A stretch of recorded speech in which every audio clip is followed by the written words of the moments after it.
قریب سے مشاہدہ کر لیا ہے، ان جنگ کے حالات میں بعض ملکوں سے ان افراد کو ڈپورٹ کیا گیا جن کے نام میں حسن، حسین، عباس، رضوی، زیدی، چاہے وہ سنی چاہے وہ شیعہ، انہیں اس سے بحث نہیں ہے۔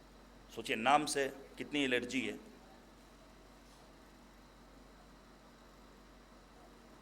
جبکہ مذہب یہ کہتا ہے کہ حق الولد علی والدہ ثلاثہ، ایک باپ پر اس کی اولاد کے 3 حقوق ہیں۔ یہ ہمارے جوان سنیں، بچے کے نام کا انتخاب ماں باپ کو کرنا ہے، دادا دادی کو نہیں، نانا نانی کو نہیں، مولوی صاحب کو نہیں۔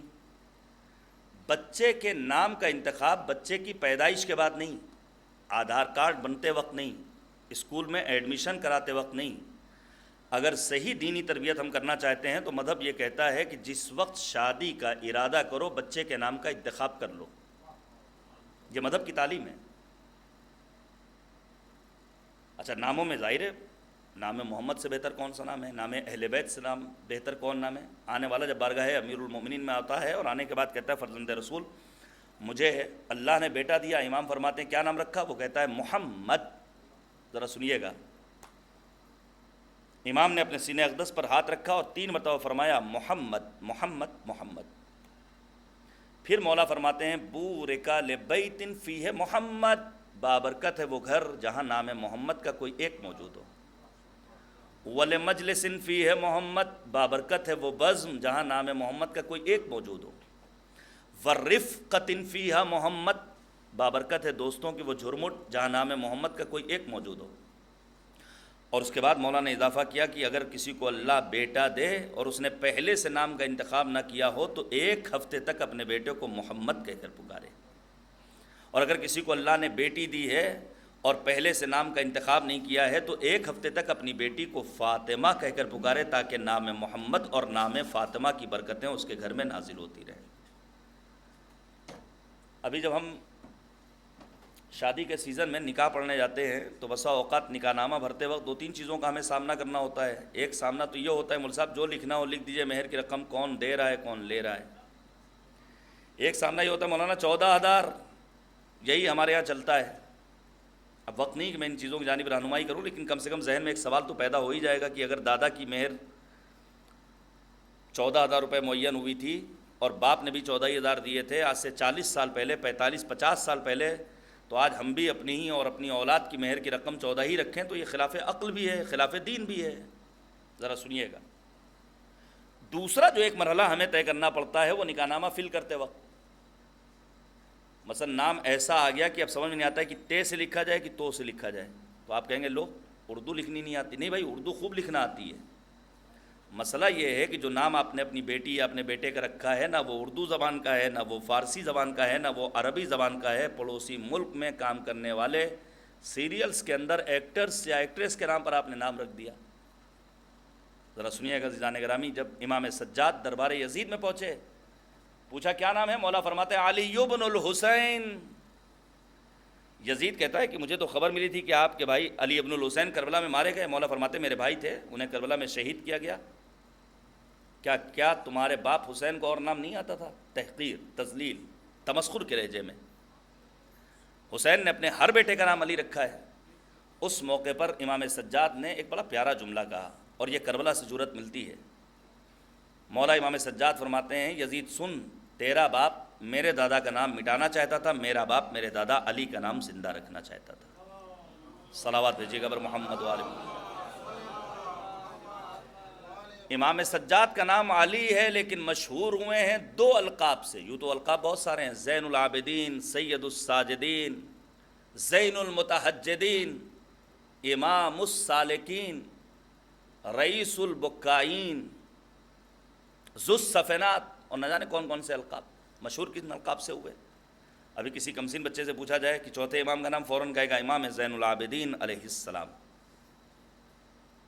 جب آپ قرآن مجید کو پڑھیے گا تو آپ کو اندازہ ہوگا قرآن میں پروردگار عالم نے 2 طرح کے معصوم مخلوق کا تذکرہ کیا ہے، ایک ہے ملائکہ اور دوسرے ہیں انبیاء۔ اللہ نے ملائکہ کو جس صفت سے یاد کیا وہ ہے ساجدین، اور انبیاء کو جس صفت سے یاد کیا وہ ہے عابدین۔ تحفہ سلام پہنچے بارگاہ امام علی بن الحسین میں، بزم ملائکہ میں نظر آتے ہیں تو سید الساجدین، بزم انبیاء میں نظر آتے ہیں تو زین العابدین۔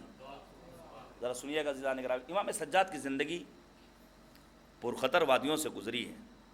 ابھی آپ نے دیکھا ہوگا امریکہ کی ہٹ لسٹ پر جو نام ہے وہ ہے سید مجتبیٰ خامنئی کا، البتہ خود ڈونلڈ ٹرمپ بالکل بوکھلایا ہوا ہے، یعنی یہ ہم شروع جنگ سے دیکھ رہے ہیں، صبح کا ٹویٹ کچھ اور ہے، شام کا کچھ اور ہے۔ میں پھر گزارش کروں گا، معمار انقلاب امام خمینی نے اسلامی انقلاب سے پہلے یہ بات کہہ دی تھی کہ اگر امریکہ کہے اللہ اکبر لا الہ الا اللہ تب بھی ہم بھروسہ کرنے والے۔ یہ بات دنیا عرب کو سمجھ میں نہیں آ رہی ہے، یہ عرب کے عیاش حکمران اس بات کو نہیں محسوس کر رہے ہیں، لہذا وہ بھروسہ کر لیتے ہیں، اس کا نتیجہ بہرحال آپ نے دیکھا ذلت و رسوائی کے سوا کچھ اور نہیں۔ ذرا سنیے گا عزیزان گرامی، یہ عقیدہ توحید کیا ہے، یہ ہمیں اور آپ کو اسلامی انقلاب سے مل سکتا ہے۔ اسلامی انقلاب کہاں سے وجود میں آیا؟ واقعہ کربلا کے دامن سے اس نے پناہ لی ہے۔ یہی امام خمینی، اسلامی انقلاب کامیاب ہوا، اوائل انقلاب میں ایران سے فارن کرنسی ختم ہو چکی ہے۔ سنیے، یہ جو امام علی مقام سید الشہداء نے فرمایا تھا، خدا کی قسم اگر ذات حق کے سوا کوئی دوسری تکیہ گاہ نہ ہو، لما بایعت یزید ابن معاویہ، میں یزید کی بیعت بہرحال نہیں کروں گا، کوئی ساتھ دے نہ دے۔ ذرا سنیے، فارن کرنسی کا خاتمہ، امام خمینی کی قریب ترین شخصیتوں میں دو نام، ایک نام ہے مرحوم آیت اللہ ہاشمی رفسنجانی علیہ الرحمہ کا، لکھنؤ کا بھی انہوں نے سفر کیا، ایک نام ہے رہبر شہید کا جناب آیت اللہ العظمیٰ سید علی خامنئی رضوان اللہ تعالیٰ علیہ۔ اعلیٰ حکمران آتے ہیں اور آنے کے بعد کہتے ہیں حضور ذرا سا گزارش ہے کہ امام خمینی تک یہ پیغام پہنچا دیجئے۔ جب آغا ہاشمی رفسنجانی جاتے ہیں اور جانے کے بعد امام خمینی سے کہتے ہیں آغا فارن کرنسی کا خاتمہ، خاموش۔ پھر اعلیٰ حکمران آئے رہبر شہید کے پاس اور آنے کے بعد کہتے ہیں آپ کا بیان شیوا ہے، آپ کا انداز جذاب ہے، آپ یہ پیغام پہنچا دیجئے۔ جب آغا خامنئی جاتے ہیں اور امام خمینی سے فرماتے ہیں کہ ملک سے فارن کرنسی ختم ہو گئی، ذرا سنیے گا میرے عزیزوں، امام خمینی نے سکوت کو توڑا اور ایک جملہ کہا، خامنئی فارن کرنسی ختم ہوئی لیکن ہمارا خدا زندہ ہے، ہمارا امام زندہ ہے۔ صلوات بھیجیے گا بر محمد و آل محمد۔ یہ عقیدہ توحید امام سید سجاد جس دور میں مدینے لوٹ کر آئے ہیں وہ حالات کتنے پرفتن ہیں۔ ظاہر ہے یزید کو ڈر ہے کہ باپ کا انتقام لینے کے لیے کہیں تحریک نہ شروع ہو جائے۔ 3 سال اس بدبخت نے زمام اسلامی کو سنبھالا ہے۔ کاش وقت ہوتا تو میں غسیل الملائکہ حنظلہ کے بیٹے کا واقعہ بیان کرتا کہ جب VIP گیسٹ بن کر گیا ہے شام کی سرزمین پر اور آنے کے بعد اہل مدینہ کے درمیان کہتا ہے تمہاری غیرتوں کو کیا ہو گیا ہے کہ ایک ایسے انسان کو تم نے حاکم بنا رکھا ہے جو شراب خوار ہے، جو بدماش ہے، جس نے اہل بیت پر ظلم کیا ہے اور اپنے 8 بیٹوں کے ساتھ اس نے ظلم کا مقابلہ کیا ہے اور درجہ شہادت پر غسیل الملائکہ عبداللہ ابن حنظلہ جامع شہادت کو نوش کرتے ہیں، اسے پیش کرنے کا وقت نہیں۔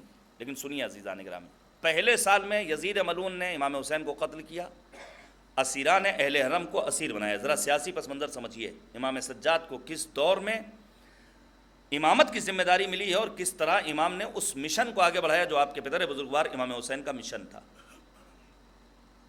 دوسرے سال مدینہ کو تاراج کیا، ناموس مدینہ سب کے لیے آزاد، سینکڑوں حافظان قرآن مجید کو تحت کیا گیا۔ مدینہ کے حالات قحط زدہ ہو گئے، لوگوں کے پاس کھانے کے لیے کھانا نہیں تھا۔ تیسرے سال یزید ملعون نے مدینہ کو تاراج کرنے کے بعد تیسرے سال خانہ کعبہ کو ٹارگٹ کیا، پھر واصل جہنم ہوا۔ مجھے حیرت ہوتی ہے کہ ابھی بھی کچھ ایسے افراد، اب سوچئے امام غزالی جیسا انسان، صاحب علم ہے امام غزالی، لیکن امام غزالی نے یزید کا دفاع کیا ہے، جبکہ وہابیوں کے فکری رہنما احمد ابن حنبل نے، یہ سنیے گا، اپنے بیٹے کے جواب میں جب احمد ابن حنبل کے بیٹے نے یہ سوال کیا بابا کیا یزید پر لعنت کرنا جائز ہے، تو احمد ابن حنبل نے سورہ محمد کی آیت پڑھی اور کہا نہ فقط یہ کہ جائز ہے بلکہ واجب ہے، واجب ہے قرآنی آیت کی روشنی میں۔ ذرا سنیے گا عزیزان گرامی، یزید کے واصل جہنم ہونے کے بعد جو شخص برسر اقتدار آتا ہے وہ ہے یزید کا بیٹا جس کا نام ہے معاویہ، مشہور ہوا معاویہ صغیر کے نام سے، سب نے لکھا ہے۔ 40 دنوں، اب سوچئے فلاں صاحب فلاں جگہ کے متولی جب اللہ کو پیارے ہوں گے تو ان کا بیٹا ہی متولی بنے گا، چاہے لیاقت ہو، شائستگی ہو، چاہے شناخت دین کی ہو، چاہے اوقاف کے معاملات کو جانتا ہو نہ جانتا ہو۔ فلاں صاحب پرنسپل ریٹائر ہو گئے تو بیٹا ہی پرنسپل بنے گا، لیاقت ہے کہ نہیں، علمی صلاحیت ہے کہ نہیں، ڈگری نمبر 1 ہے کہ نہیں۔ اب یزید کے بیٹے کو اتنا بڑا اسلامی اقتدار مل رہا ہے، لیکن 40 دنوں کے بعد فراز منبر پر آتا ہے اور آنے کے بعد کہتا ہے یہ اسلامی نظام ہمارا حق نہیں، یہ حق ہے اہل بیت کا۔ لوگوں کو حیرت ہوئی کہ آخر ہو کیا گیا ہے، اور جب تحقیق کی گئی تو معلوم یہ ہوا کہ اس کا ایک استاد تھا جو محب اہل بیت تھا۔ یہ جو ہم کبھی کبھی اپنے بچوں کو کانوینٹ اسکول میں ایڈمیشن کرا کر کے خوش ہو جاتے ہیں، مولوی صاحب بس اللہ کی عطا ہو گئی، بی بی کا کرم ہو گیا، ورنہ بڑے بڑے منتریوں کے بچے پڑھتے ہیں، ہم جیسوں کے بچوں کا ایڈمیشن کیسے ہو؟ اور آج جو خوش ہو رہے ہیں وہی 10-15 سال بعد کفے افسوس ملتے ہیں، بچہ ہاتھ سے نکل گیا، بچی فلاں کے ساتھ بھاگ گئی۔ یہ ہو رہا ہے، اس لیے کہہ رہا ہوں۔ معصوم نے فرمایا فَلْيَنْظُرِ الْإِنسَانُ إِلَىٰ مَنْ يَتَعَلَّمْ عِلْمًا، انسان کو یہ دیکھنا چاہیے کہ وہ تعلیم کس سے حاصل کر رہا ہے۔ استاد کا انسانی زندگی میں بڑا اہم رول ہے۔ 40 دنوں کے بعد جب وہ برطرف ہوا ہے تو جو شخص اسلامی اقتدار کو سنبھالتا ہے اس کا نام ہے مروان، زیادہ دن زندہ نہیں رہا، وہ بھی ہلاک ہوا۔ اس کے بعد جو شخص آتا ہے وہ ہے عبد الملک ابن مروان، تقریباً 20-21 برس بس سر اقتدار رہا، اور یہ عمدہ ترین دور ہے جس دور میں امام سجاد کی امامت ہے۔ لیکن یہ عبد الملک اتنا ظالم اور خونخوار ہے کہ امام سجاد نے فرمایا یہ دور موسیٰ اور فرعون والا دور ہے۔ فرعون کے دور میں ایک موسیٰ کے سبب کتنے بچے مارے گئے؟ عبد الملک ابن مروان کے دور میں 80,000 امیر المومنین کے شیعوں کو مارا گیا۔ ذرا سنیے گا، وہاں کافر اور زندیق ہونا عیب نہیں تھا، لیکن اگر کسی شخص کے بارے میں معلوم ہو جائے کہ فلاں شخص شیعہ ہے تو اس کے قتل ہونے کے لیے کافی ہے۔ یہی عبد الملک ابن مروان ہے جس کے دور میں ایک سپہ سالار اور گورنر ہے جس کا نام ہے حجاج ابن یوسف ثقفی۔ یہ ایسا ظالم، ایسا اہل بیت کا دشمن، ایسا شیعان امیر المومنین کا قاتل کہ اس کا یہ اعلان تھا جب میری نگاہوں کے سامنے علی کا شیعہ اپنے خون میں تڑپتا ہے تو مجھے کھانا کھانے میں لذت محسوس ہوتی ہے۔ ذرا سنیے آپ، یہ تو سیاسی مسائل ہو گئے، ساتھ ساتھ انحرافی عقائد کیسے ہیں؟ یزید خود تخت خلافت پر بیٹھ کر کہتا ہے ما اصابکم من مصیبہ، قرآنی آیت کے ذریعے لوگوں کے مائنڈ کو ڈائیورٹ کرنا چاہے۔ یہ جو حسین قتل کیے گئے ہیں یہ نظریہ جبر لے کر آیا ہے، حسین کی اپنی خطا ہے معاذ اللہ۔ حالانکہ امام نے سورہ حدید کی آیت کریمہ پڑھی اور کہا نہیں، اللہ نے اگر مصیبتوں میں مبتلا کیا تاکہ اس لیے دنیا کو ان آزمائشوں کے نتیجے میں ہمارے لیے یہ وعدے کر سکے دنیا کے سامنے کہ ہم آئیڈیل ہیں، اسوہ ہیں، نمونے عمل ہیں۔ امام نے دفاع کیا، امام سجاد نے۔ اچھا ذرا سا ثقافتی مسائل دیکھیے گا، یہ جو آپ آج دیکھ رہے ہیں کہ آل یہود نے وہاں پر شراب خانے کھول دیے ہیں، ڈانس کی پارٹیاں ہو رہی ہیں، گھبرائیے مت۔ رہبر شہید کی کتابوں میں ایک کتاب ہے موسیقی، ذرا سوچیے، اتنا عظیم مرجع، یہ تصویر لگی ہوئی ہے، دیکھنا عبادت ہے اس چہرے کو۔ واقعی میں اسلام میں ایک نئی جان ڈال کر چلے گئے رہبر شہید، وگرنہ وہ دھندلی سی تصویر تھی، اب لوگوں نے پہچانا ہے، اب لوگ اقرار کر رہے ہیں اس بات کا۔ رہبر کی ساری کتابوں میں جب آپ دیکھیے گا فہرست میں تو ایک کتاب نظر آئے گی جس کا عنوان ہے موسیقی۔ اتنا عظیم مرجع کتاب لکھ رہا ہے موسیقی کے سلسلے میں، غنا کے سلسلے میں۔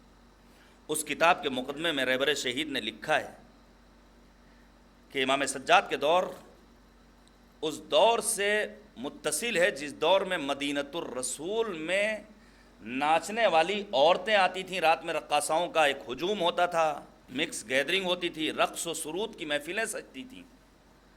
بڑی بڑی داڑھی والے مسلمان نمازوں کو ادا کرنے کے بعد راتوں میں رقص و سرود کی محفلوں میں جاتے تھے، ناچ گانا دیکھتے تھے، پیسے لٹاتے تھے، سیاف کیا جاتا تھا۔ اب ایسے پرفتن دور میں ہمارے اور آپ کے چوتھے امام نے اپنے بابا کے مشن کو بچایا تو کیا حکمت عملی اختیار کی، ذرا سن لیجئے۔ یوں تو اقدامات بہت سارے ہیں امام سجاد کے، مثلا امام کے کارناموں میں ایک کارنامہ جو سب سے عظیم ہے وہ کیا ہے کہ امام سجاد نے عام لوگوں کا رشتہ قرآن مجید سے مستحکم کیا ہے۔ یہ قرآن سے رشتہ ہمارا اگر مستحکم ہو جائے تو ہم بہت ساری پریشانیوں سے اپنے آپ کو محفوظ۔ قرآن چلیے نہیں پڑھنا آتا، دیکھنا تو آتا ہے، یہاں ماشاءاللہ اسکالرز ہیں، پروفیسرز ہیں، ڈاکٹرز ہیں، پڑھے لکھے لوگ ہیں، اس بات کو آپ محسوس کر سکتے ہیں۔ دنیا میں جتنی مذہبی کتابیں ہیں، جتنے ادیان، مذاہب اور دھرم پائے جاتے ہیں، ان مذہبی کتابوں کا جب آپ جائزہ لیں گے تو اکثر و بیشتر ادیان وہ ہیں جن کی مقدس کتابوں کو اس دین کے پیروکار نہ ہاتھ میں لے سکتے ہیں، نہ آنکھوں سے دیکھ سکتے ہیں، نہ پڑھ سکتے ہیں۔ وہ کتاب ہوتی کس کے پاس ہے؟ اس مذہب کے روحانی پیشوا کے پاس۔ لیکن کتنا کریم ہے ہم مسلمانوں کا پروردگار، جس نے ہر مسلمان کے گھر میں قرآن مجید کو پہنچا دیا، جس کا فقط پڑھنا عبادت نہیں ہے، پڑھ لیا جائے تو پڑھنا عبادت، سن لیا جائے تو سننا عبادت، دیکھ لیا جائے تو دیکھنا عبادت۔ یہ عظیم کتاب اللہ کا کلام قرآن مجید، کاش ہمارے سماج میں قرآن کے تئیں بیداری پیدا ہو جائے تو ہم بڑے بڑے مسائل کو حل کر سکتے ہیں۔ ابھی موجودہ دور میں کچھ ایسے جیالے پیدا ہو گئے ہیں کہ جنہوں نے ان حقائق کو بیان کیا ہے کہ ایران اسلامی نے جو سب سے بڑا کام کیا ہے وہ کیا کیا ہے کہ انہوں نے حفظ قرآن سے زیادہ فہم قرآن پہ زور دیا ہے۔ ایک تعبیر ہے قرآنک ڈپلومیسی، قرآنی سفارتکاری۔ ہم نے اور آپ نے دیکھ لی جب رہبر شہید کا جنازہ کہاں رکھا ہوا ہے؟ مصلی امام خمینی، شہر تہران۔ آنے والے گروہ مختلف ملکوں کے آتے ہیں، سعودی عرب کا گروہ آیا تو سورہ آل عمران کی آیت نمبر 3 پڑھی، کیا زوردار تماچا قرآنی آیت کے ذریعے پیش کیا ہے قاری قرآن نے، جہاں جنگ بدر کے پس منظر میں اعلان پروردگار ہے کہ جنگ بدر میں پروردگار عالم کی رضا سے کفار و مشرکین مسلم لشکر کو اپنے سے 10 گنا زیادہ دیکھ رہے تھے۔ یہی آج کی صورتحال۔ اچھا، ذرا سا ان دنوں میں ہماری اور آپ کی ذمہ داری ذرا بڑھ گئی ہے، ایران کو پہچاننے کی ضرورت ہے۔ ایک سنی عالم سن 2016 میں ایران کا سفر کرتے ہیں اور واپس آنے کے بعد سفرنامہ لکھتے ہیں، دہلی سے سفرنامہ شائع ہوتا ہے، وہ لکھتے ہیں کہ اسلامی انقلاب سے پہلے، سنیے گا، ایران میں یونیورسٹیز کی تعداد تھی 50 اور آج ہے 2500۔ کب؟ 2016 میں۔ تو 2016 سے 2026 کے درمیان 10 20 50 تو اضافہ ہوا ہوگا نا۔ آپ سمجھ میں آیا کہ آخر میناب کے 168 بچوں کو کیوں مارا ہے امریکہ اور اسرائیل نے؟ آپ سمجھ میں آیا کہ یونیورسٹیز کو ٹارگٹ کیوں کر رہا ہے، کیوں سائنسدانوں کو مارا جا رہا ہے، کیوں دانشوروں کو نشانہ بنایا جا رہا ہے؟ یہ علم کے دشمن ہیں حضور۔ میں تو ایک چھوٹا سا طالب علم ہوں، کچھا 7 پاس ہوں، پھر میں 1993 94 میں آ گیا تنظیم مکاتب، 2003 میں چلا گیا ایران، 16 میں واپس آ گیا۔ تو مجھے بہت زیادہ معلومات تو نہیں ہے، لیکن اتنا میں جانتا ہوں کہ ایک دور ایسا تھا جس دور میں کسی بھی اسٹوڈنٹ کے 60-70% نمبر لانے کو بڑا کمال سمجھا جاتا تھا، اور آج 90% کے نیچے کسی کے نمبر ہی نہیں آتے۔ یہ کہیں ایسا تو نہیں کہ جاہل بنانے کی فیکٹری بنا دی گئی ہو؟ اور پھر ماں باپ کووڈ کے دور میں بھی خوش ہوئے ہیں جب بغیر امتحان کے بچے کو ڈگری دی گئی، سوشل میڈیا پر وائرل، میرے بچے نے ہائی اسکول 90% نمبر سے پاس کر لیا۔ یاد رکھیے گا میرے عزیزو، خالی ڈبوں میں بجز موج ہوا کچھ بھی نہیں، چھو کے دیکھا تو قباؤں کے سوا کچھ بھی نہیں۔ ہر فیلڈ میں آپ کو افراد مل جائیں گے، ٹائی بیلٹ والے بھی مل جائیں گے، ٹوپی شیروانی اور امامہ ابا قبا والے بھی مل جائیں گے۔ ذرا سنیے گا، میں پیش کروں گا۔ حق و باطل کی ہے تفریق بھی، فرقان بھی ہے، اس میں اثبات و دلائل بھی ہیں، برہان بھی ہے، اس کی تدوین ہوئی اس لیے قرآن بھی ہے، دین و دنیا کے ہر ایک علم کا عنوان بھی ہے، کام آتا ہے مرض میں تو شفا کہتے ہیں، ہے ہدایت کا یہ ساما تو ہدا کہتے ہیں۔ حق کے بندوں پہ ہے ایک سایہ رحمت قرآن، سب سے بڑھ کر ہے یہ قصر عدالت قرآن، اور انسان کو کرتا ہے نصیحت قرآن، ہر بشر کے لیے ایک باب ہدایت قرآن، اس کے دامن میں ہر ایک خشک ہر ایک تر موجود ہیں، جہاں آل محمد یہ وہاں پر موجود۔ قرآن اور اہل بیت ایک دوسرے سے جدا، ایران کو پہچاننے کی ضرورت ہے۔ آپ کو حیرت ہوگی، ابھی میں پیش کر کے آ رہا ہوں اور کئی جگہوں پر یہ تذکرہ کر چکا ہوں، ہمارے یہاں سورہ یاسین مخصوص ہو گیا ہے مردوں کے لیے۔ قبرستان جائیے تو بہترین سورہ نعمان، سورہ یاسین، وہ چل رہا ہے، کوئی سنے نہ سنے۔ اور ہم نے بھی سورہ یاسین اتنا پڑھا، ہم سے مراد حیدر عباس نہیں، ہم سب نے، کہ ایک آیت پڑھیں گے دوسری اپنے آپ زبان پر آ جائے گی۔ 4-6 منٹ میں قرآن مجید کا سورہ یاسین جو قلب قرآن ختم کر لیتے ہیں چھوٹے چھوٹے بچے۔ نہیں، اور واضح کر دوں، جب کسی کا 40واں ہوتا ہے اور فاتحہ کے لیے ہم گھر کے اندر جاتے ہیں اور لمبی سی فہرست آتی ہے، 10 ختم قرآن، 100 مرتبہ سورہ ملک، 50 مرتبہ آیت الکرسی، مثال دے رہا ہوں، تو سب سے زیادہ تعداد جس سورہ کی ہوتی ہے وہ کون سا سورہ ہوتا ہے؟ سورہ مبارکہ یاسین۔ آپ کو حیرت ہوگی، فہم قرآن پہ ایرانیوں نے اتنا کام کیا، اور اس میں رہبر شہید کا بڑا اہم کردار کہ انہوں نے قریہ قریہ، بستی بستی گاؤں گاؤں، دیہات دیہات، شہر بشہر دارالقرآن قائم کیا. اور اس کا ایک میں ہو سکتا ہے ہمارے برادران اہل سنت بھی تشریف رکھتے ہوں، بالوثوق یہ بات کہہ سکتا ہوں کہ اس کا فائدہ یہ ہوا کہ جب کسی مسلم ملک میں حفظ قرآن اور قرأت قرآن کا مقابلہ ہوتا ہے تو آج پہلے نمبر پر آنے والا قاری شیعہ ہوتا ہے.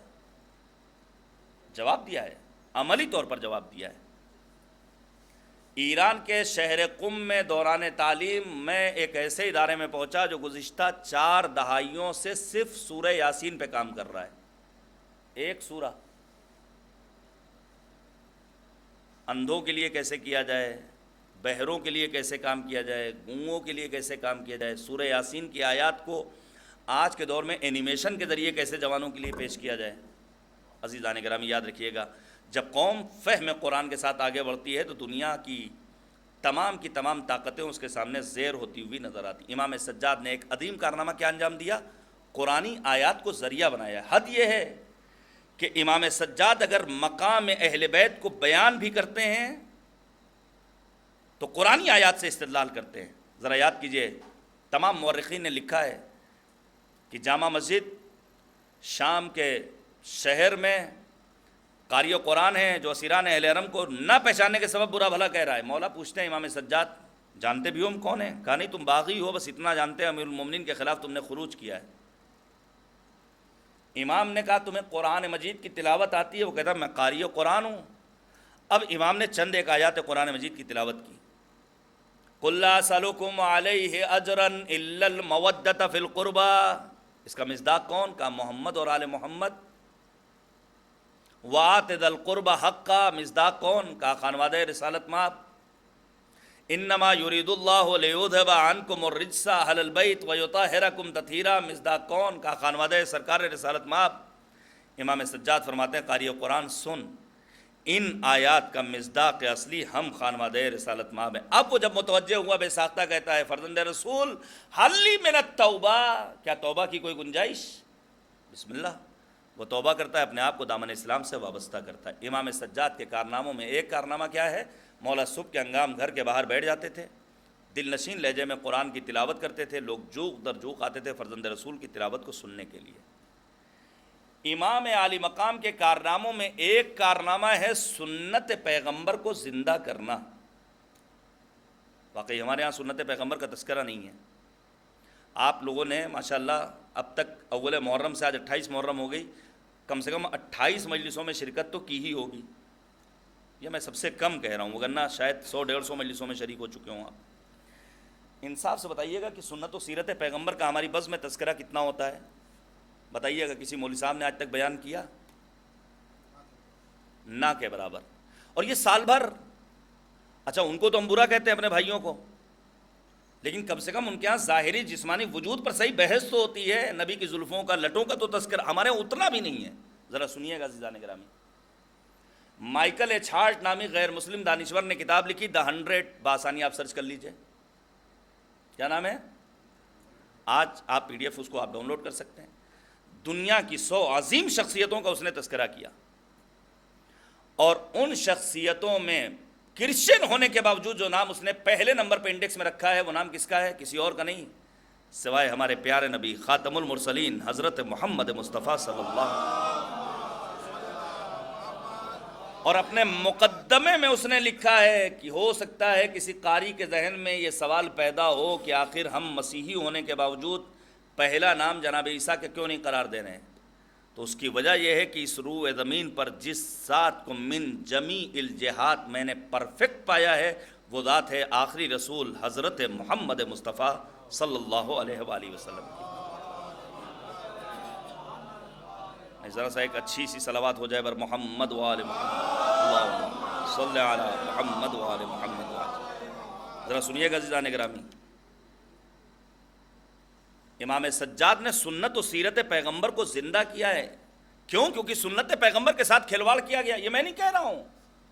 صحابی پیغمبر انس ابن مالک بچپنے میں ماں لے کر آ گئی پیغمبر کے پاس. البتہ بہت زیادہ علیہ السلام نہیں ہے، لیکن 10 سال انس ابن مالک نے کس کے ساتھ گزارے؟ نبی آدم کے ساتھ.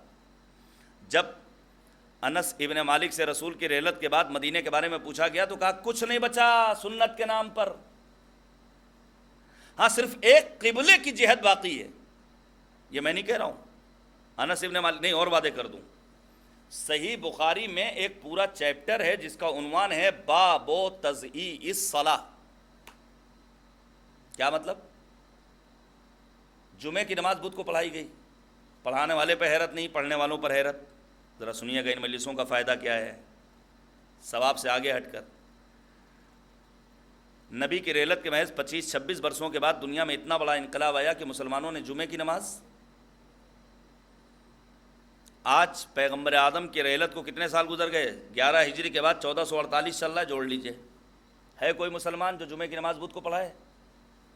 نہیں، جمعے کی نماز بدھ کو پڑھانا دور کی بات ہے کوئی مسلمان مفتی کسی بھی دنیا کے کسی بھی گوشے کا کتنا بڑا آفر دے دیجئے کہ وہ جمعے کی نماز اذان سے 2 منٹ پہلے پڑھا دے، ہے کوئی؟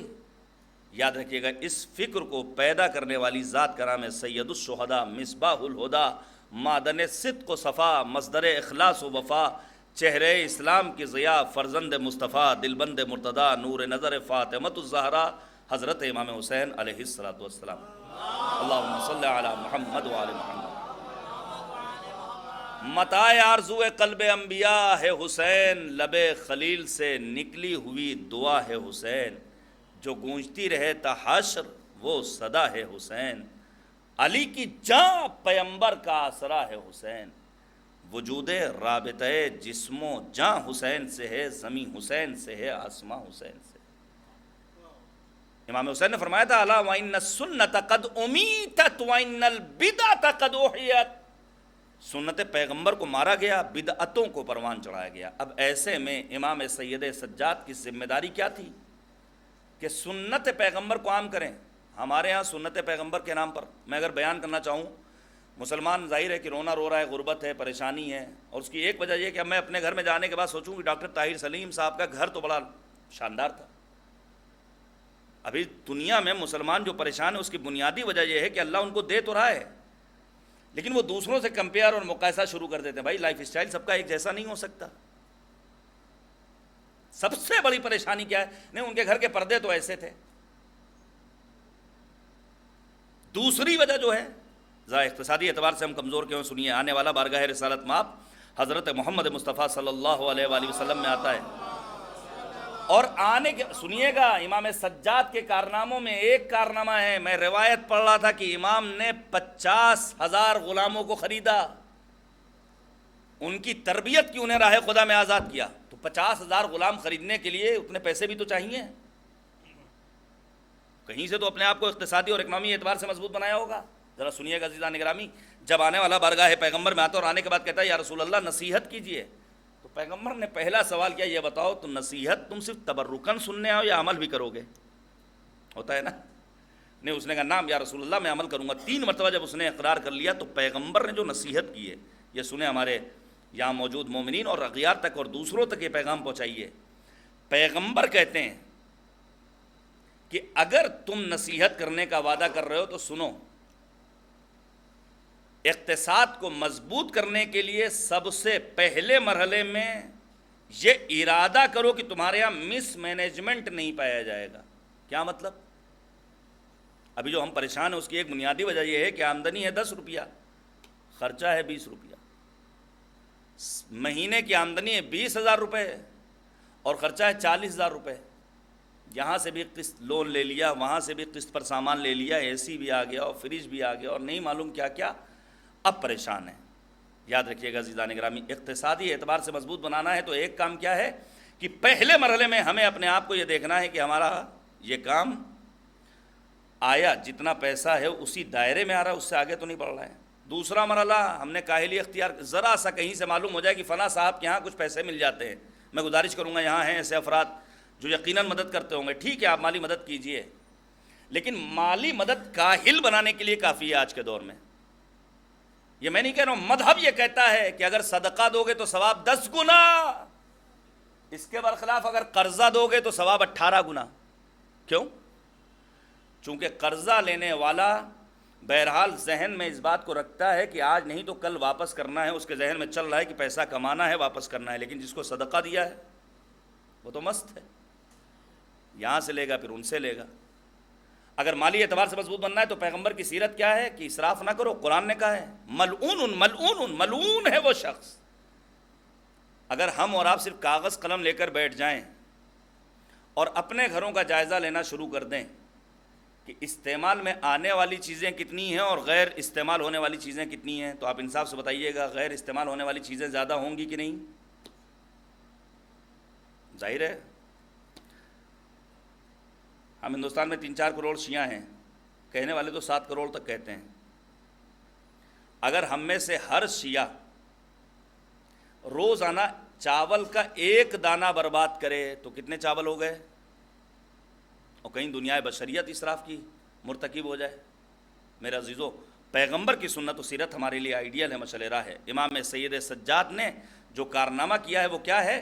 نبی آدم کی سنت و سیرت کو پیش کیا ہے. کیوں؟ نئی نسل پیغمبر کو دیکھ نہیں سکی ہے, وہ تو یہی دیکھ رہی ہے فلاں صاحب اسلام کی کرسی پر براجمان ہیں, یہی حقیقی اسلام ہے.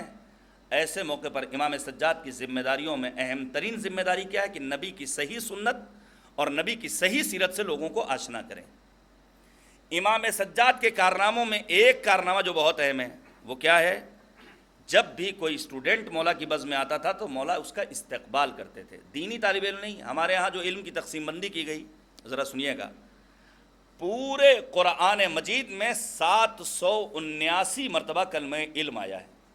نماز روزے کا اتنا تذکرہ نہیں ہے, واجبات دین کا اتنا تذکرہ پروردگار نے نہیں کیا جتنا علم کا کیا ہے.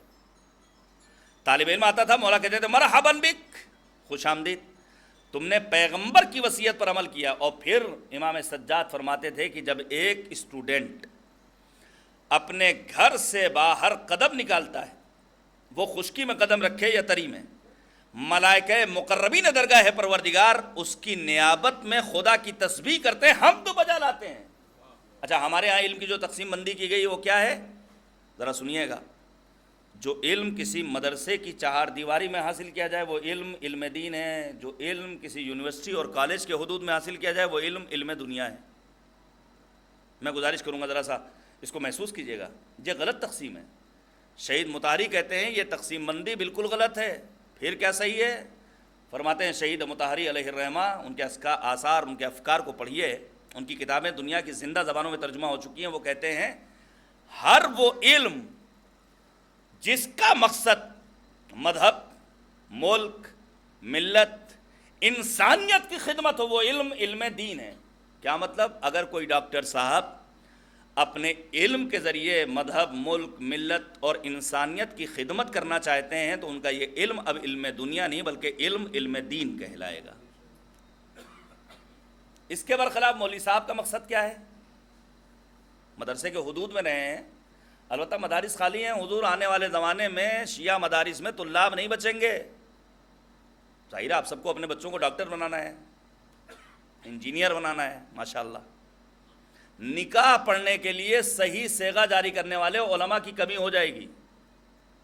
نماز جنازہ پڑھانے کے لیے مولوی صاحب نہیں ملیں گے. میں بتا رہا ہوں, بالوصول بتا رہا ہوں, 3000 شیعوں پر ایک مولوی آج کی تاریخ میں نہیں. آپ کہیں گے مولوی تو بہت نظر آ رہے ہیں, لکھنؤ کی ہر گلی میں مولوی. تو ظاہر ہے پھر امامے کو آپ نے معیار بنا لیا تو بات الگ ہے, ٹوپی شیروانی کو معیار بنا لیا تو الگ بات ہے. کبھی کبھی چلے جائے کہ مدارس میں, تاکہ دیکھنے کے بعد معلوم تو ہو کہ مدارس کی صورتحال کیا ہے. یاد رکھیے گا, اگر BSF کے جوان نہ ہو تو ہم اپنے شہروں میں سکون کی سانسیں نہ لے سکیں. اگر ہم اپنے شہروں میں امن و امان اور سکون, چین, شانتی کی سانس لے رہے ہیں تو مرہون منت BSF کے جوانوں کی. اسی طرح مدارس دینیہ میں تعلیم حاصل کرنے والے طلاب دینی حدود کے محافظ ہیں. دینی حدود اگر خالی چھوڑ دیا جائے تو کیا ہوگا اس کا حال؟ سنیے گا عزیزان گرامی, کیا کہنا امام سید سجاد علیہ السلام کا, جنہوں نے علم کو پروان چڑھانے کے لیے ایک طالب علم بھی آتا تھا تو اس کا احترام کرتے تھے اور نبی آدم کی سنت اور سیرت کو پروان چڑھانے کے لیے عملی اقدام کرتے تھے. امام سجاد کے کارناموں میں ایک کارنامہ جو بہت اہم ہے وہ کیا ہے؟ وہ ہے رسالت الحقوق. اللہ کا حق کیا ہے, نفس کا حق کیا ہے, اعضاء و جوارح کے حقوق کیا ہیں,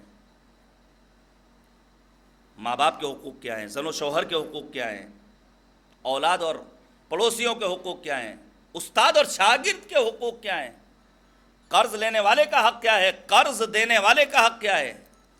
امام سید سجاد کے انہی کارناموں میں ایک عظیم کارنامہ جو نہایت اہم ہے وہ کیا ہے کہ مولا امام سجاد نے دعاؤں کے آئینے میں توحید کے معارف کو دنیا تک پہنچایا ہے. ابھی ہمارے یہاں عقیدہ توحید دن بدن کمزور ہوتا جا رہا ہے. یہ ان گھرانوں کی بات کر رہا ہوں جہاں نمازیں پڑھی جا رہی ہیں, فرش ادا بچھ رہا ہے. ایک بزرگ خاتون نے چند دنوں پہلے کہا اب تو اللہ میاں بھی بدل گئے ہیں, یہ عقیدہ توحید کی کمزوری ہے, اللہ میاں بدل گئے ہیں. ذرا سنیے گا, بارش ہو جائے اور پانی گھر میں گھس جائے تو گورنمنٹ کو تو کچھ کہہ نہیں سکتے, ہمت ہی نہیں ہے, چونکہ دور فرعون والا دور ہے, بزدل بنایا گیا ہے. جو ہمارے آئینی اور بنیادی حقوق ہیں ان کا مطالبہ ہم نہیں کر سکتے, تو کس کو کوسا جائے معاذ اللہ؟ اللہ میاں کو.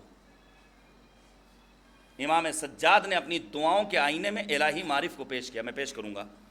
کیا خوب کہا ہے ڈاکٹر پیام اعظمی نے کہ پلا ہے دین خدا ظلم کی گھٹاؤں میں, عجب چراغ تھا کھیلا کیا ہواؤں میں, یزیدیت کا تسلط تھا ہر جگہ لیکن پناہ مل گئی سجاد کی دعاؤں میں. 54 دعاؤں کا مجموعہ ہے صحیفہ مبارکہ سجادیہ, زبور آل محمد, انجیل اہل بیت. میں آج اس بچے ہوئے وقت میں ایک بات پیش کروں گا, بات کو وقت کے اندر مجھے ختم کرنا ہے. وہ بات کیا ہے؟ کبھی کبھی آپ نے دیکھا ہوگا کہ نماز میں دل نہیں لگ رہا ہے, مسجد جانے کا دل نہیں کر رہا ہے, مجلس میں بیٹھے ہوئے ہیں لیکن بار بار گھڑی دیکھ رہے ہیں, اور پھر بانیہ مجلس سے شکایت ہمارا مجلس چلی نہیں, مزہ نہیں آیا, مجلس بیٹھ گئی. اس قسم کی تعبیرات سننے کو ملتی ہیں نا. ہاں, جب تک ہلا لنگاما نہ ہو, شور شرابہ نہ ہو, جبکہ نہیں ملتا ہے کہ امیر المومنین خطبہ دے رہا ہوں, لوگوں نے بابا اور نعرہ لگایا ہو. میں نعرے کا مخالف نہیں ہوں, پھوڑپن تو نہیں ہونا چاہیے کم سے کم. ذرا سنیے گا عزیزان گرامی. امام نے دعاؤں کے آئینے میں لوگوں کے معارف تک رسائی حاصل کی ہے اور لوگوں کا عقیدہ توحید مضبوط کیا ہے. شان رسالت کو صحیفہ سجادیہ کی دوسری دعا کو پڑھیے جہاں امام نے پیغمبر خاتم کی تمجید میں دعائیہ فقرات خدا کی بارگاہ میں عرض کیے ہیں. اور میں پھر عرض کر رہا ہوں کہ نہج البلاغہ میں شک کرنے والے آپ کو افراد مل جائیں گے کہ یہ کلام علی کا کلام نہیں, سید رضی کا کلام ہے. لیکن دنیا میں کوئی مائی کلال پیدا نہیں ہوا جس نے صحیفہ سجادیہ کی سند کے بارے میں شک کیا ہو. ہر ایک کا کہنا ہے, سنی شیعہ کسی بھی مکتب فکر کا ہو, کہ یہ کلام کس کا ہے؟ ہمارے اور آپ کے چوتھے امام, امام سجاد کا. ذرا سنیے گا عزیزان گرامی. ان 54 دعاؤں کے علاوہ ایک دعا مثلا جو بہت مشہور ہے امام کی, وہ کون سی ہے؟ دعائے ابو حمزہ صومالی.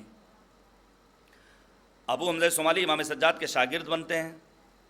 ایک عرصے تک امام سے ملاقات نہیں ہوئی, مسجد میں نماز پڑھنے آہٹ محسوس ہوئی, مڑ کر دیکھا, کیا دیکھا؟ ایک جوان جو آنے کے بعد نماز پڑھتا کہتا اللہ اکبر, تو مسجد کے بامودر بھی کہتے ہیں اللہ اکبر. ابو حمزہ صومالی کو حیرت ہوئی, ہے کون؟ جوان نے نماز تمام کر لی, مسجد کے باہر نکلا, بہت سارے لوگ اس کا استقبال کر رہے ہیں. اس جوان کا کوئی ہاتھ چوم رہا ہے, کوئی پیشانی چوم رہا ہے, کوئی مسئلہ پوچھ رہا ہے. ابو حمزہ صومالی نے ایک ہاتھ پکڑا, بھیا ہے کون؟ کہا یہ ہم شیعوں کے چوتھے امام سید الساجدین زین العابدین حضرت علی بن الحسین علیہ السلام. ذرا سنیے گا عزیزان کرام, یہ پہلی ملاقات تھی جناب ابو حمزہ صومالی کی امام سجاد سے. مولا کہتے ہیں میں جا رہا ہوں نجف اپنے جد امیر المومنین کی زیارت کے لیے. آپ جانتے ہیں اس وقت تک امیر المومنین کی قبر مخفی ہے. زیارت امین اللہ امام سجاد نے تعلیم دی. اتنا مقام و مرتبہ ابو حمزہ صومالی نے اپنا بلند کر لیا کہ دعا کے فقرات امام سجاد کے ہیں لیکن مشہور ہوئی ابو حمزہ صومالی کے نام سے. بالکل اسی طرح جیسے دعا کے فقرات امیر المومنین کے لیکن مشہور ہوئی اب جناب کمیل کے نام سے.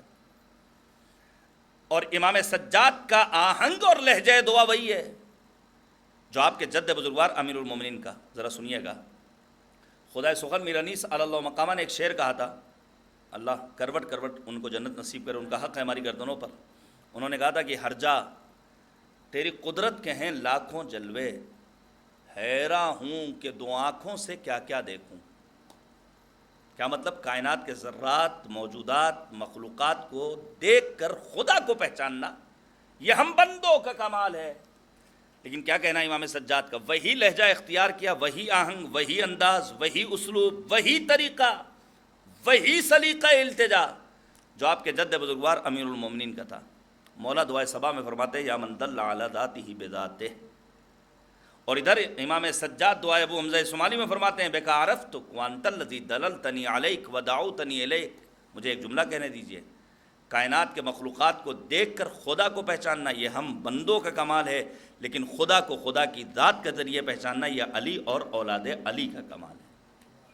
اس دعائے ابو حمزہ صومالی کو جب آپ پڑھیے گا، ماہ رمضان میں پڑھی جاتی ہے، لیکن ورق گردانی کرنے میں کوئی حرج نہیں ہے۔ ہمارے ہاں دعاؤں کا وہ طریقہ نہیں ہے پڑھنے کا، وہ کانسیپٹ نہیں ہے، پڑھتے ہم سب کچھ ہیں لیکن بس اسپیڈ بڑھ جاتی ہے۔ مثلا شبائے قدر میں مولوی صاحب کے اوپر پریشر ہوتا ہے، مولانا پڑھنا سب کچھ ہے، بس ذرا اسپیڈ بڑھا دیجیے گا۔ نہیں، ضرورت نہیں ہے۔ آپ 10 بند پڑھ سکتے ہیں دعائے جوشن کبیر کے، ایک دن میں 10 بند پڑھیے، سمجھ کے پڑھیے۔ 2 صفحہ پڑھ سکتے ہیں، 2 صفحہ پڑھیے۔ مثلا دعائے ندبہ الحمدللہ حالیہ چند برسوں میں، بہت زیادہ دن نہیں ہوا دعائے ندبہ کو رائج ہوئے۔ حد یہ ہے کہ ایران اسلامی میں بھی دعائے ندبہ اسلامی انقلاب کے بعد رائج ہوئی ہے۔ نہیں، ابھی اور آگے سنیے۔ حرم حضرت معصوم قم میں نماز جماعت کا باقاعدہ اہتمام اس شان و شوکت کے ساتھ اسلامی انقلاب کی کامیابی کے بعد۔ تو ہمارے یہاں دعائے ندبہ پہنچے ہوئے بھی زیادہ 25-27 برس، لیکن اب یہ دعا ہمارے یہاں ناشتے کی دعا میں تبدیل ہو گئی۔ سارا فوکس کس پر ہوتا ہے؟ ظاہر لوگ اسی اعتبار سے مجلس سمجھ کر کے دیر میں آتے ہیں کہ ابھی چلیں گے انشاءاللہ آخر میں، ٹھیک ہے، ثواب تو ملنا ہی ملنا ہے، لیکن آپ اگر دعائے ندبہ بھی پڑھ رہے ہیں، دعائے کمیل بھی پڑھ رہے ہیں، 2 صفحہ پڑھنے میں دل لگ رہا ہے تو 2 صفحہ پڑھیے، لیکن سمجھ کر پڑھیے۔ ذرا سنیے گا یہ دعا کتنی عظیم نعمت ہے۔ جناب مرحوم طیب کاظمی نے کہا کہ دعا جو مانگتا ہے خوش نصیب ہوتا ہے، دعا کا لفظ دلوں کا خطیب ہوتا ہے، دعا کا رد عمل بھی عجیب ہوتا ہے، دعا سے بندہ خدا کے قریب ہوتا ہے، دعا سے دل کی کثافت کے داغ دھلتے ہیں، دعا سے معرفت رب کے باب کھلتے ہیں۔ اس ایک دعا ابو حمزہ صومالی کے میں 2-3 فقرات کو پیش کروں کہ آخر ہمارا عبادتوں میں دل کیوں نہیں لگتا۔ امام نے چند ایک وجوہات بیان کی ہیں۔ پہلی وجہ امام فرماتے ہیں شاید پروردگارہ تو نے ہمیں اپنی نعمتوں پر شکر ادا کرنے والا نہیں پایا، لہذا عبادتوں کی لذت سے محروم کر دیا۔ تو سنیے کتنی نعمتیں اللہ نے ہمیں اور آپ کو دے رکھی ہیں۔ یہاں تو ڈاکٹرز کا ایک ہجوم ہے ماشاءاللہ، اللہ آپ لوگوں کو سلامت رکھے۔ اپنے جونیئرز کی اس طرح تشویق کیجئے کہ لوگوں کی جیبوں پر ڈاکہ کم ڈالا جائے اور صحیح علاج ہو سکے انشاءاللہ، یہ میری ریکویسٹ ہے واقعی میں۔ اور انسان میں گزارش کروں گا، یہ ہمارے برادران اگر بہت زیادہ عقل پیدا ہو جائے تو صرف سال میں ایک بار صبح 3-4-5 بجے پی جی آئی جائیے اور شام میں واپس آئیے، حیثیت سمجھ میں آ جائے گی کہ مثلا ہاسپٹل کیا ہوتا ہے، صحت کیا ہے، مرض کسے کہتے ہیں۔ کسی ہاسپٹل چلے جائیے، ذرا سنیے گا، اوقات سمجھ میں آ جائے گی۔ اتنی نعمتیں اللہ نے ہمیں اور آپ کو دے رکھی ہیں، لیکن ہم وہی رونا، کیا کریں مول صاحب۔ اچھا، جس کے پاس جتنا زیادہ پیسہ ہے وہ اتنا زیادہ پریشان حال ہے، یعنی جس کی ماہانہ آمدنی ₹1,00,000 ہے، اللہ ہم سب کی کر دے انشاءاللہ، تو وہی مہینے کے آخر میں کہتا ہے مول صاحب نہیں معلوم آپ کی پیسے کہاں خرچ ہو گئے۔ ظاہر ہے گھر میں کھانا نہیں پک رہا ہے، باہر سے آ رہا ہے تو خرچ ہوں گے۔ سنیے گا، لیکن کسی غیرت مند باضمیر مولوی کو یہ کہتے نہیں سنا ہوگا آپ نے کہ پیسے ختم ہو گئے، جبکہ اس کی آمدنی کیا ہے آپ سب بہتر جانتے ہیں۔ وہ یہی کہتا ہے نہیں معلوم اللہ ہمارے کم کو ہمارے لیے باعث برکت کیوں کر بنا دیتا ہے۔ ذرا سنیے گا، ابھی میری اوپن ہارٹ سرجری ہو بالفرض کتنا خرچہ آئے گا؟ ماشاءاللہ ایرا کا یہ سسٹم ہے یہاں پر اور کافی مضبوط ہے، 2-4-5 لاکھ روپیہ تو خرچ ہوگا نا بھائی۔ کڈنی ٹرانسپلانٹ کرانی ہو اگر ڈونر مل جائے تب بھی کتنا خرچ آئے گا؟ لاکھوں میں بات جائے گی کہ نہیں؟ آنکھ میں کوئی مشکل ہو جائے، انگلیاں کہیں کٹ جائیں، پیر کہیں کٹ جائے اور نئے نقلی پیر لگانا ہو۔ اب آپ سوچئے کہ پروردگار عالم نے ہمیں اور آپ کو آلریڈی لکھپتی بنا رکھا ہے کہ نہیں؟ سب کچھ اپنی جگہ صحیح سالم کام کر رہا ہے یا نہیں؟ اس کے باوجود ہم اللہ کا شکر ادا نہیں کرتے۔ کیا کہنا سید الشہداء ابو عبداللہ الحسین کا، مولا دعائے عرفہ میں فرماتے ہیں میدان عرفات میں، پروردگارہ میں تیری ایک نعمت کا شکریہ ادا کرنا چاہوں میرے بس کی بات نہیں، تو نے تو اس وقت سے مجھے نعمتوں میں رکھا ہے جب میں نے ابھی دنیا میں قدم بھی نہیں رکھا تھا۔ جب نعمتوں کا شکر ادا کرنے کا جذبہ پیدا ہو جائے گا تو عبادتوں میں لذت محسوس ہوگی۔ آگے امام سجاد کیا فرماتے ہیں، پروردگارہ کہیں ایسا تو نہیں کہ تو نے علماء کی ہم نشینی سے ہمیں دور پایا لہذا لذت عبادت سے محروم کر دیا۔ پھر میں کہوں گا عالم لباس دیکھ کر عالم نہیں پہچانیے گا، کالا کوٹ پہنے ہوئے دیکھا آپ نے کہا وکیل صاحب، سفید کوٹ پہنا ہوا کوئی انسان دکھ گیا، آپ نے کہا ڈاکٹر صاحب، جس کے سر پر جتنی بڑی پگڑی اور جتنا بڑا امامہ اور جتنی بڑی ٹوپی دیکھی، جس کے ساتھ لاؤ لشکر دیکھا، بہت بڑے مولوی صاحب ہیں۔ جب جناب عیسیٰ سلام اللہ علیہ سے پوچھا گیا من نجالس من العلماء، اے نبی خدا یہ بتائیے کن علماء کے ساتھ اٹھے بیٹھے ہیں، تو جناب عیسیٰ نے نہیں کہا جن کے ساتھ فالوورز بہت زیادہ ہوں، جن کے لورز بہت زیادہ ہوں، جن کو لائک کرنے والے زیادہ ہوں، جن کو سننے والے زیادہ ہوں، نہیں، جناب عیسیٰ نے 3 علامتیں بیان کی۔ جناب عیسیٰ فرماتے ہیں ان علماء کے ساتھ نشست و برخاست رکھو جن کو دیکھو تو خدا یاد آئے۔ یہ جو کہا گیا ہے روایات میں چند چیزوں کا دیکھنا عبادت ہے، خانہ کعبہ کو دیکھنا عبادت ہے، آب زمزم کو دیکھنا عبادت ہے، ماں باپ کے چہرے کو دیکھنا حد یہ ہے، سنیں جوان، میاں بیوی کا ایک دوسرے کو دیکھنا عبادت ہے۔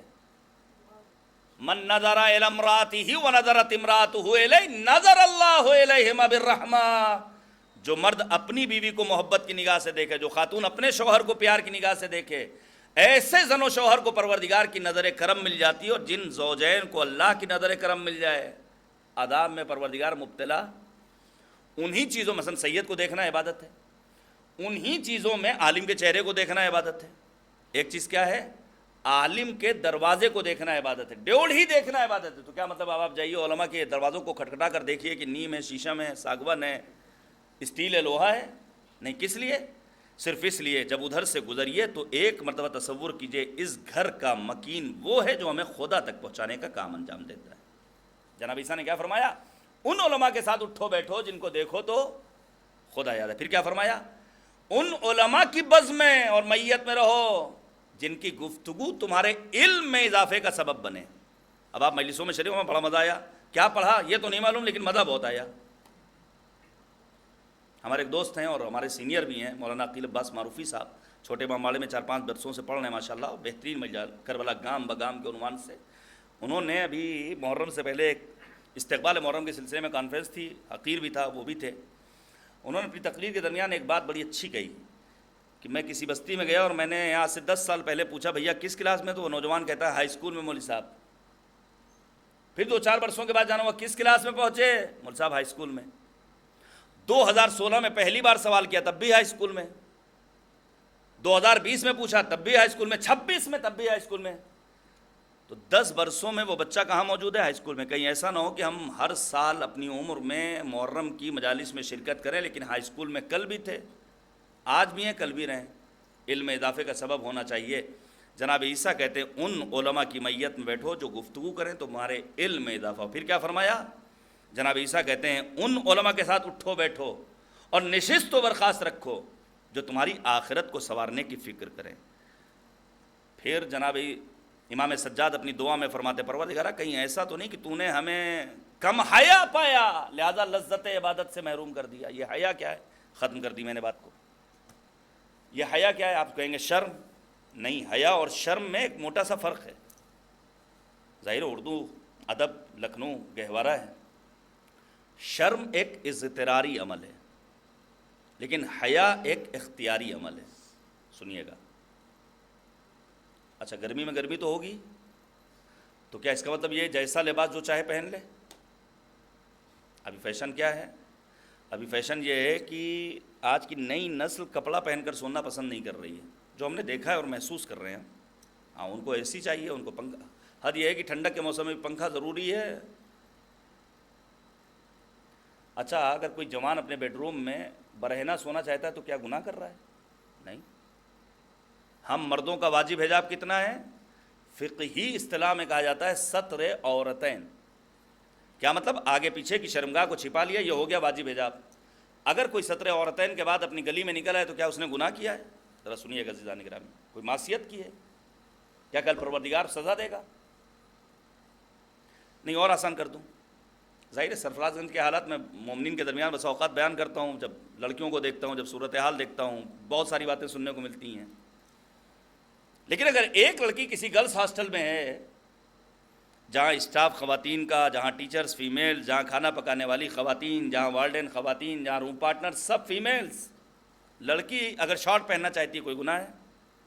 یاد رکھیے گا عزیزان گرامی، حیا کو سمجھیے، سماج سے حیا کم ہو رہی ہے، اس لیے لذت عبادت سے محرومی ہے۔ ولو یہ کہ شرعی نقطۂ نظر سے حرام نہیں ہے، لیکن قرآن کہتا ہے وَلَقَدْ كَرَّمْنَا بَنِي آدَمَ وَحَمَلْنَاهُمْ فِي الْبَرِّ وَالْبَحْرِ وَرَزَقْنَاهُم مِّنَ الطَّيِّبَاتِ وَفَضَّلْنَاهُمْ عَلَىٰ كَثِيرٍ مِّمَّنْ خَلَقْنَا تَفْضِيلًا۔ ہم نے انسان کے سر پر تاج کرامت سجایا، اسے دنیا کی مخلوقات پر فوقیت اور برتری عطا کی، اسے خشکی اور طری کا سفر کرایا۔ مذہب کہتا ہے شرعی اعتبار سے اگرچہ حرام نہیں ہے، لیکن انسانیت کا تقاضا یہ کہتا ہے کہ ایسا لباس زیب تن کرو جو تمہاری انسانیت کے شایان شان۔ یہ قبا جو آپ میرے بدن پہ دیکھ رہے ہیں یہ آج مولویوں سے مخصوص ہو گئی، وگرنہ کشمیر میں غیر مسلم بھی اس قسم کا کپڑا پہنتے تھے۔ ایران کے صوبہ یزد میں آج تک غیر مولوی حضرات یہ کپڑا پہنتے ہیں۔ کل تک لباس موٹا پہنا جاتا تھا، اب نازک پہنا جاتا، کل تک لباس گشاد ہوتا تھا، اب بہت زیادہ ٹائٹ لباس پہننے کا فیشن ہو گیا ہے۔ یاد رکھیے گا یہ حجاب حیا آور ہے، یہ حجاب دین کے شاعر میں شامل ہے۔ اب جو حیا کی قسمیں بیان ہوئی ہیں ہمارے اور آپ کے چھٹے امام حضرت امام جعفر صادق علیہ السلام، بس میں نے ختم کر دیا، یہ آخری فقرہ ہے۔ امام صادق نے حیا کی 6 قسمیں بیان کی ہیں، پڑھیے آپ بیان الانوار میں، سب کو بیان کرنے کا وقت نہیں ہے، لیکن دین کے پیغامات اپنے غیر مسلم حضرات تک، اعلیٰ حکمرانوں تک پہنچانا یہ ہماری ذمہ داری ہے۔ مثلا ایک حیا کی قسم ہے حیا بالکرامہ۔ کیا مطلب؟ امیر المومنین جاتے ہیں 2 لباس خریدنے کے لیے، مہنگا لباس 8 درہم ہے یا دینار ہے، ایک 5 کا ہے ایک 3 کا ہے، 5 والا قمبر کو دیا، 3 والا خود رکھا۔ قمبر کہہ رہے ہیں مولا آپ آقا ہیں، یہ لباس آپ کے لیے مہنگا ہے۔ امام کیا فرماتے ہیں؟ نہیں، تم جوان ہو، جوانوں کو مہنگا لباس زیب تن کرنا چاہیے۔ یہ حیا بالکرامہ ہے۔ حیا بالتقصیر کیا مطلب؟ یہ دین کا پیغام پہنچائیے۔ جس مذہب نے جانوروں کے حقوق ادا کرنے کی تلقین کی ہو، کیا وہ انسانوں کے حق میں کوئی ظلم و زیادتی کی بات کر سکتا ہے؟ البتہ خون کا بدلہ خون۔ ایرانی قوم اور ایرانی جوانوں کو ہمارا سلام، کیا غیرت ہے، کیا للکارا ہے، خون کا بدلہ۔ اور یہ صرف ایرانیوں کی ذمہ داری نہیں ہے، ہمارا ولی فقیہ، ہمارا دینی رہنما، ہم سب کی ذمہ داری ہے، البتہ آئین اور حدود میں رہتے ہوئے۔ اب آپ سنیے گا عزیزان گرامی، یہ حیا بالتقصیر کیا ہے؟ مولا امام مجتبیٰ کھانا کھا رہے ہیں، دسترخوان لگا ہوا ہے، دور نجس العین جانور ہے جو للچائی نگاہ سے مولا کو دیکھ رہا ہے، دسترخوان کو دیکھ رہا ہے، کھانا دیکھ رہا ہے۔ روایت کہتی ہے مولا ایک لقمہ خود کھاتے ہیں، دوسرا لقمہ اس نجس جانور کو کھلاتے ہیں۔ صحابی کہتا ہے مولا کھانا مقدار میں کم ہے، آپ تناول فرما لیجئے، اس کے لیے کوئی انتظام کر دیا جائے گا۔ جانے قربان امام سجاد فرماتے ہیں انی لاستحیی من اللہ، مجھے خدا سے حیا محسوس ہوتی ہے کہ میں اپنا پیٹ بھر لوں اور ایک جانور بھوکا رہ جائے۔ یہ ہمارے مذہب کی تعلیم۔ ایک حیا بالذنب۔ ہوں گے یہاں ایسے افراد جن کی ذمہ داری ہوگی کہ آپ کو آفس کے لیے سامان خریدنا ہے، ہوتا ہے نا ایک شعبہ ہوتا ہے پرچیزنگ والا، آپ نے دیکھا ہوگا کل تک صاحب 500 اسکوائر فٹ میں رہتے تھے اور اچانک ان کا بنگلہ بن گیا اور راتوں رات ہو گئے لکھپتی۔ یہ سنیے گا، یہ پیغام دین کا پیغام ہے، راتوں رات۔ اور پھر سامنے والا کیا کہتا ہے؟ ہم اب بڑی تیزی سے ترقی کر لی۔ نہیں، ترقی ہوئی کیسے یہ بھی تو دیکھنا ہے نا۔ یہ مذہب کا اہم حق ہے، سنیے گا۔ حیا بالذنب کیا ہے؟ عبداللہ ابن عمر کے بارے میں ملتا ہے کہ راستے سے گزر رہے ہیں، چند لوگ ساتھ میں، بھوک، شدت کی پیاس، تمازت آفتاب، دور صحرا اور بیابان میں ایک چرواہے کو دیکھا جو چند بھیڑیں چرا رہا ہے۔ پہنچ گیا عبداللہ ابن عمر اور جانے کے بعد کہتے ہیں بھیا ایک گوسفند اگر ذبح کر دو تو کام بن جائے گا۔ کہا نہیں بھائی، ہم اس کے مالک نہیں۔ کہا پیسہ دینے کو تیار ہیں؟ کہا مالک کی اجازت نہیں ہے۔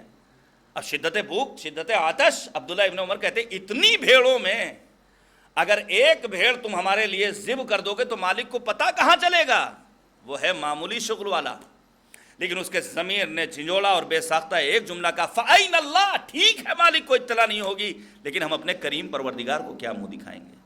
تو ایسا نہ ہو کہ راتوں رات ہم لکھپتی بن جائیں، سامان خریدیں 300 کا کمپنی کے لیے اور آفس کے لیے بل بنوائیں 500 روپے کا۔ مذہب نے اس کی اجازت نہیں دی ہے۔ یہ امام سجاد کی دعاؤں کا وہ اسارہ، وہ نچوڑ، وہ خلاصہ ہے جس کے آئینے میں ہم دین کو بھی سمجھ سکتے ہیں اور اس بات کو بحسن خوبی درک کر سکتے ہیں کہ امام سجاد نے واقعہ کربلا کے بعد اپنے بابا کے مشن کو زندہ رکھنے کے لیے دعاؤں کو ڈھال بنایا۔ امام وقت نے فکر رسا سے کام لیا، برائے حفظ شریعت دعا سے کام لیا۔ انہی کاموں میں امام سجاد کے بہت سارے کام ہم بیان کر سکتے تھے. ایک عظیم کارنامہ ہے واقعہ کربلا کی یاد کو زندہ رکھنا. میں خداوند کریم کی بارگاہ میں دعا گو ہوں پروردگار یہاں موجود تمام ڈاکٹرز کے ہاتھوں میں شفا عطا کرے. بانی مجلس حاضرین مجلس کے توفیقات خیر میں پروردگار اضافہ فرمائے، اور ہم سب کو جب تک زندہ رہیں قرآن و اہل بیت سے وابستہ رکھے، اور آخرت میں اہل بیت کی شفاعت ہمارے شامل حال ہو. میں پیش کروں گا چند جملے مصائب کو، اور گزارش کروں گا ذرا سا سمجھیے گا بات کو. امام سجاد نے واقعہ کربلا کو زندہ رکھنے کے لیے 35 برس آنسو بہائے ہیں. 35 برس. امام مرثیہ پڑھتے تھے. امام کے سامنے کھانا آتا تھا، مولا بے ساختہ گریا کرتے، قتل ابن رسول اللہ جائع، فرزند رسول کو بھوکا مارا گیا. امام کے سامنے پانی آتا، مولا مرثیہ پڑھتے، قتل ابن رسول اللہ عطشانا، فرزند رسول کو پیاسا مارا گیا. امام نے جب شام کی سرزمین پر اپنا تعارف کرایا ہے تو کس انداز سے؟ میں فرزند منی ہوں، میں فرزند مکہ ہوں، میں فرزند صفا و مروہ ہوں، میں فرزند محمد مصطفیٰ ہوں، میں خدیجۃ الکبریٰ کا بیٹا ہوں، میں علی و بطول کا لخت جگر ہوں. پھر مولا کیا فرماتے ہیں؟ ہماری جان قربان امام سجاد فرماتے ہیں میں اس کا بیٹا ہوں جسے 3 شب و روز کا بھوکا پیاسا کربلا میں مارا گیا. جب امام سجاد کو مسلسل گریا کرتے ہوئے جناب منہال نے دیکھا، ایک جملہ کہا، مولا کب تک گریا کیجیے گا، شہادت آپ کی میراث ہے. امام نے کہا منہال تم نے انصاف نہیں کیا، شہادت میراث ہے لیکن ماں و بہنوں کا بے مقل و چادر بازار کوفہ و شام کے میں آنا اور درباروں میں جانا بھی کیا ہماری میراث ہے. سخت ہے امام سجاد جیسے غیرت مند. شاید جب اپنی پھوپھی جناب زینب کو بے مقنو چادر دیکھا ہو تو نجف کا رخ کیا ہو، اے جد بزرگوار، اے امیر المؤمنین. 2 انگلیوں پر باب خیبر کو اکھاڑنا آسان تھا، لیکن بے مقنو چادر ماں اور بہنوں کے ساتھ بازاروں میں جانا، درباروں میں جانا بڑا دشوار مرحلہ ہے. امام سجاد نے تمام مشکلات کو سوچیے آپ. میں پیش کروں، جب جناب منہال نے پوچھا سب سے زیادہ مصیبتیں کہاں ملیں تو امام نے 3 مرتبہ کہا الشام الشام الشام. یہ کیوں 3 مرتبہ؟ شاید اس کا راز یہ رہا ہو کہ پہلے شام سے مراد بازار شام، دوسرے شام سے مراد دربار شام، تیسرے شام سے مراد زندان شام. آ گئی پہلی سفر کی تاریخ، چند گھنٹے بچے ہیں. یہی وہ تاریخ ہے جس تاریخ میں یہ قافلہ شام میں وارد ہوا ہے. ذرا سوچئے 72 گھنٹے انتظار کیا علی و بطول کی زینب نے، اسیران اہل حرم نے 3 طلوع شمس تک انتظار کیا ہے. اور پھر امام سجاد مرثیہ پڑھتے ہیں جب ہم بازار شام میں پہنچے تو لوگ اپنی چھتوں سے کھولتا پانی پھینک رہے تھے. کسی شقی نے میرے سر پر دہکتا ہوا انگارہ پھینکا، میرا امامہ جل رہا تھا لیکن میں اتنا مجبور تھا کہ میرے ہاتھوں میں ہتکڑیاں تھیں، میں اپنے امامے سے انگارے کو نہیں ہٹا پا رہا تھا. دربار شام کی منزل یہ ہے کہ مولا امام باقر فرماتے ہیں کہ ہمیں دربار شام میں اس جگہ بٹھالا گیا جہاں غلاموں کی خرید و فروخت ہوا کرتی تھی، اسیران اہل حرم، مخدرات، عصمت و طہارت. اور پھر زندان شام. بس میں نے ختم کر دیا. یہ زندان شام وہ شام ہے کہ جس کے لیے امام سجاد فرماتے ہیں کہ زندان شام میں میری بہن سکینہ کے سوالوں نے مجھے بوڑھا بنا دیا.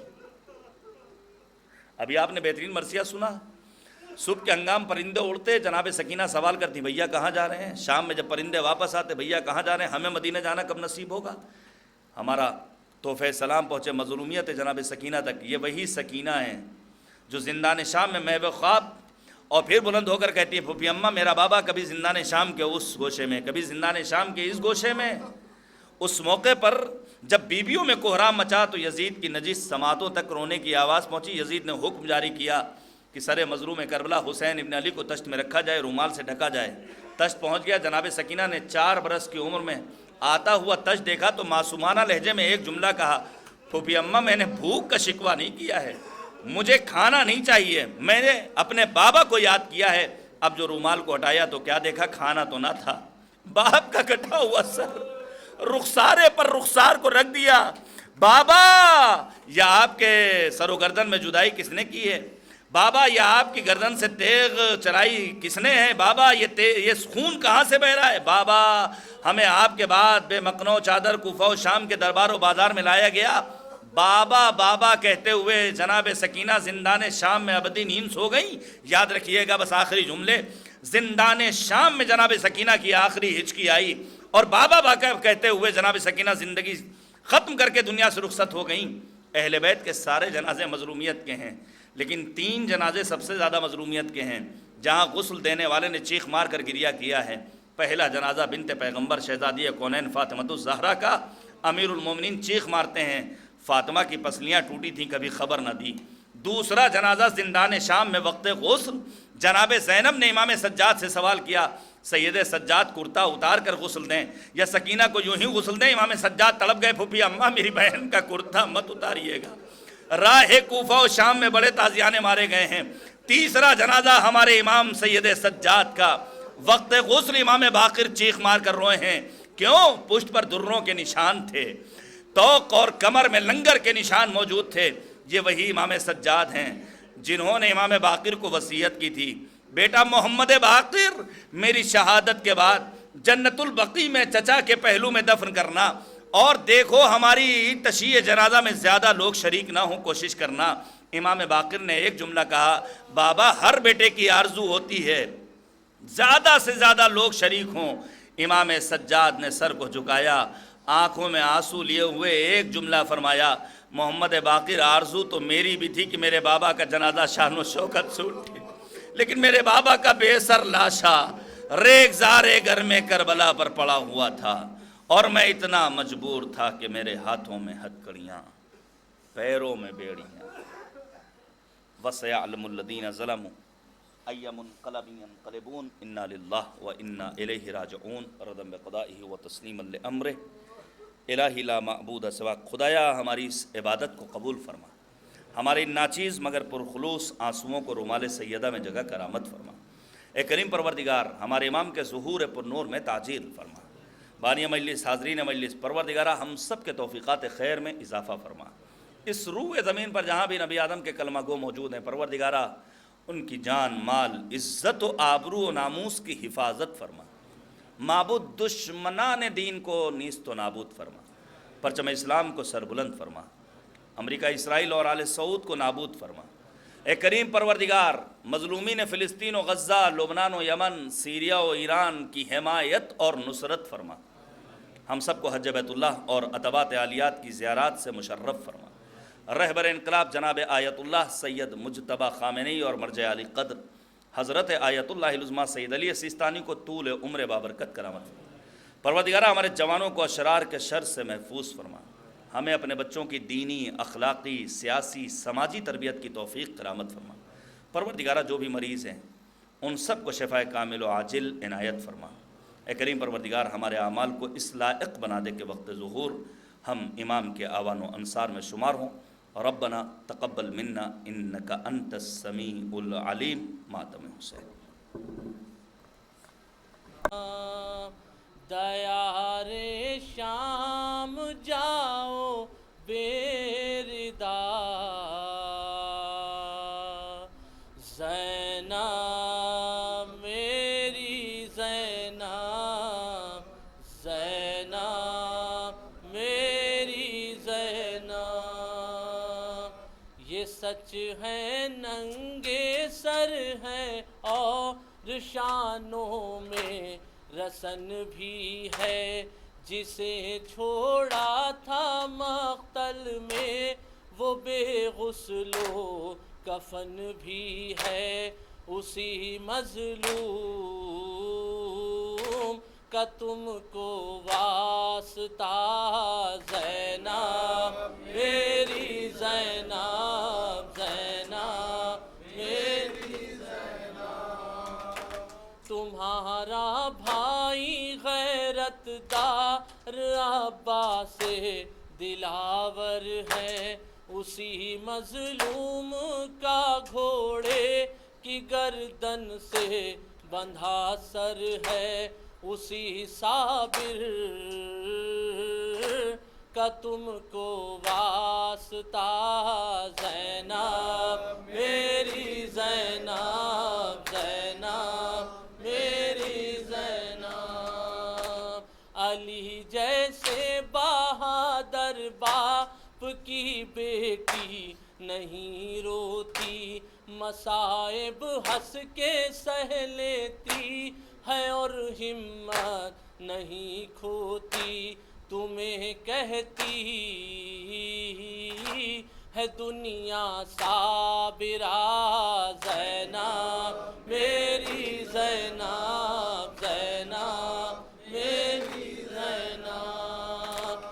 پائے گی میرا پہلو تو وہ روئے گی راتوں میں، میری بیٹی سکینہ کو دلاسا دے نہ راتوں میں، یتیمہ کا